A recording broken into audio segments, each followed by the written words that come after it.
ಸಂವರ್ಧಿನಿ ಇದು ಸಾಮಾಜಿಕ ಕ್ಷೇತ್ರದಲ್ಲಿ ಕೆಲಸ ಮಾಡುವ ಮಹಿಳೆಯರ ನಾಯಕತ್ವ ವಿಕಾಸ ಪ್ರಶಿಕ್ಷಣ. ಮಹಿಳಾ ಸಶಕ್ತೀಕರಣದಿಂದ ಸೇವಾ ಸಂಸ್ಥೆಗಳ ಸಬಲೀಕರಣ ಇದುವೇ ಸಂವರ್ಧಿನಿ ಕಾರ್ಯಾಗಾರದ ಮಂತ್ರ.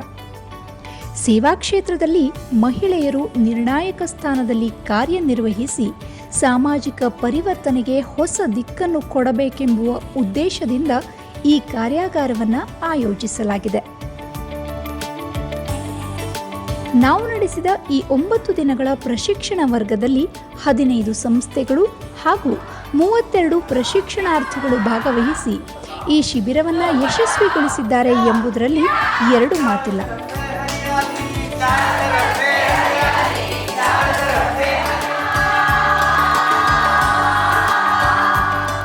ಹಿಂದೂ ಸೇವಾ ಪ್ರತಿಷ್ಠಾನ, ಅಬಲಾಶ್ರಮ ಮತ್ತು ಪ್ರಕರ್ಷ ಅಕಾಡೆಮಿಯ ಸಹಯೋಗದಲ್ಲಿ ನಡೆಯುತ್ತಿರುವ ಈ ಕಾರ್ಯಾಗಾರದ ಒಂದು ಮುನ್ನೋಟ ನಿಮ್ಮ ಮುಂದೆ. ಬರೀ ಲೀಡರ್ಶಿಪ್ ಕ್ವಾಲಿಟೀಸ್ ಬಗ್ಗೆ ಹೇಳ್ತಾರೆ, ಅದು ಏನು ಮಾಡ್ತಾರಪ್ಪ 4 ತಿಂಗಳಿಗೆ ಅಂತ ಒಂದು ಅನುಮಾನ ಇತ್ತು. ಆದರೆ ಬರೀ ಲೀಡರ್ಶಿಪ್ ಬಗ್ಗೆ ಅಲ್ಲದೆ ಜೀವನಕ್ಕೆ ಬೇಕಾದ ಎಲ್ಲ ವಿಷಯಗಳನ್ನು ಅವರು ಕವರ್ ಮಾಡಿದ್ದಾರೆ. ಈ ಸಮರ್ಥವರ್ಧನಿ ಟ್ರೈನಿಂಗಲ್ಲಿ ಬಂದು ನಾನು ತುಂಬ ಬದಲಾವಣೆ ಆಗಿದ್ದೀನಿ. ಈ ಟ್ರೈನಿಂಗ್ ನನಗೆ ಎಷ್ಟೊಂದು ಯೂಸ್ಫುಲ್ ಆಗಿದೆ ಅಂದರೆ ಅಷ್ಟೊಂದು ಯೂಸ್ಫುಲ್ ಆಗಿದೆ. ಬಿಕಾಸ್ ಬೇರೆಯವ್ರ ಹತ್ರ ಹೆಂಗೆ ಮಾತಾಡೋದು, ನಾನು ಹೆಂಗೆ ಚೇಂಜಸ್ ಆಗಬೇಕು, ನಾನು ಎಷ್ಟು ಸಮಯ ಪಾಲನೆ ಕೊಡಬೇಕು, ನನ್ನ ಆ್ಯಕ್ಟಿವಿಟೀಸಲ್ಲಿ ನಾನು ಯಾವ ಥರ ಡೇ ಬೈ ಡೇ ಯಾವ ಥರ ನಾನು ಪ್ರೋಗ್ರನೈಸ್ ಮಾಡ್ಕೊಂಡು ಹೋಗಬೇಕು ಅಂತದರಲ್ಲಿ ನನಗೆ ಈ ಟ್ರೈನಿಂಗ್ ತುಂಬ ಯೂಸ್ಫುಲ್ ಆಗಿತ್ತು. ಸ್ವಬೋಧ, ಸಾಂಸ್ಥಿಕ ಕೌಶಲ್ಯ, ಸ್ವನಿರ್ವಹಣೆ ಮತ್ತು ಸಾಂಸ್ಥಿಕ ನಿರ್ವಹಣೆ ಎಂಬ ಈ 4 ವಿಷಯಗಳ ಬಗ್ಗೆ ಗಮನ ಕೊಡಲಾಗಿತ್ತು. ಕಾರ್ಯಾಗಾರದ ಪಠ್ಯಕ್ರಮದ ಕೆಲ ಪ್ರಮುಖ ವಿಷಯಗಳು ಇಂತಿವೆ. ತನ್ನ ಗುಣ ಸ್ವಭಾವಗಳು, ಸಾಮರ್ಥ್ಯಗಳು, ನಂಬಿಕೆಗಳು, ಮೌಲ್ಯಗಳು, ಜೀವನ ಚಕ್ರ ಸಮತೋಲನ, ಸಮಯ ಮತ್ತು ಶಕ್ತಿ ನಿರ್ವಹಣೆ, ಭಾವನೆಗಳ ನಿರ್ವಹಣೆ, ಪ್ರಕಲ್ಪ ನಿರ್ವಹಣೆ, ಮಾನವ ಸಂಪನ್ಮೂಲ ನಿರ್ವಹಣೆ, ಡಿಜಿಟಲ್ ತಂತ್ರಜ್ಞಾನ, ಸಂವಾದ ಕೌಶಲ್ಯ, ಹಿತದಾರರ ತೊಡಗಿಸುವಿಕೆ, ಸಮಗ್ರ ಚಿಂತನೆ, ಉತ್ಕೃಷ್ಟತೆ, ತಂಡ ನಿರ್ಮಾಣ, ತಂಡ ವಿಕಾಸ, ಸೇವಾ ಕ್ಷೇತ್ರದ ದಿಕ್ಕು, ನಿರಂತರ ಕಲಿಯುವಿಕೆ ಹೀಗೆ ಮುಂತಾದ ವಿಷಯಗಳ ಕುರಿತು ತರಬೇತಿ ನಡೆಯಿತು. ಸಾಧಕರೊಂದಿಗಿನ ಸಂವಾದದ ಅವಧಿಗಳು ಶಿಕ್ಷಾರ್ಥಿಗಳ ಪ್ರೇರಣೆಯನ್ನ ಹೆಚ್ಚಿಸಿತು.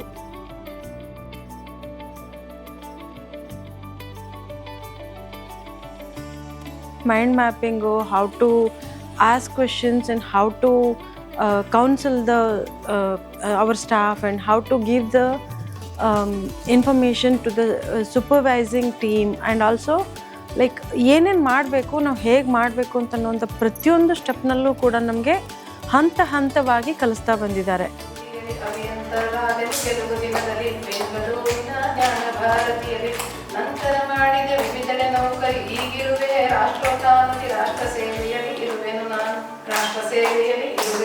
ಸೊ ನಮ್ಮ ಗೋಲ್ಸ್ ಏನಿದೆ, ನಾವು ಆಫೀಸಿಗೆ ಬರ್ತಾ ಇದ್ವಿ, ಹೋಗ್ತಾ ಇದ್ವಿ, ನಮ್ಮ ಗೋಲ್ಸ್ ಅಷ್ಟೇ. ಏನೋ ನಮ್ಗೊಂದು ವರ್ಕ್ ಕೊಡ್ತಿದ್ರು, ನಾವು ಮಾಡ್ತಿದ್ವಿ.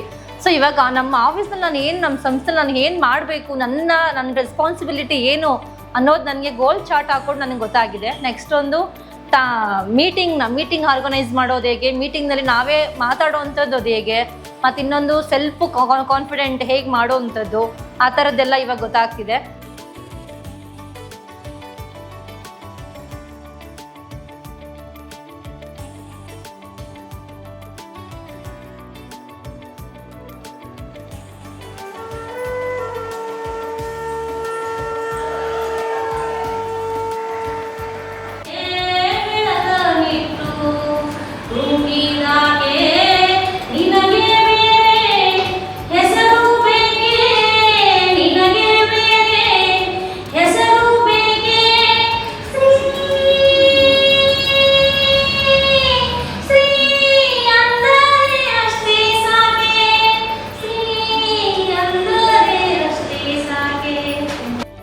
ಬರೀ ಸಿದ್ಧಾಂತದ ಬೋಧನೆ ಮಾತ್ರವಲ್ಲದೆ ವೈಯಕ್ತಿಕವಾಗಿ ಹಾಗೆಯೇ ಕಾರ್ಯದಲ್ಲಿ ಅಳವಡಿಸಿಕೊಳ್ಳುವ ಕೌಶಲ್ಯಗಳನ್ನು ಕೂಡ ತಿಳಿಸಿಕೊಡಲಾಯಿತು. ತರಬೇತಿಯಲ್ಲಿ ಕಲಿತ ವಿಷಯಗಳನ್ನು ಅಳವಡಿಸಿಕೊಳ್ಳುವ ದೃಷ್ಟಿಯಿಂದ ಅನೇಕ ರೀತಿಯ ಮನೆಗೆಲಸವನ್ನು ಕೊಡಲಾಗಿತ್ತು.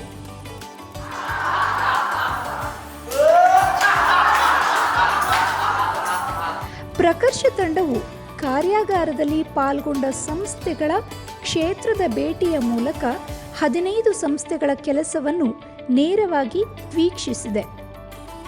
ಹೊಸ ದೃಷ್ಟಿಕೋನಗಳು, ಹೊಸ ಆಲೋಚನೆಗಳು ಮತ್ತು ಉತ್ತಮ ಕಾರ್ಯಪದ್ಧತಿಗಳ ತರಬೇತಿ ನೀಡುವುದು ಈ ಕಾರ್ಯಾಗಾರದ ಉದ್ದೇಶವಾಗಿತ್ತು.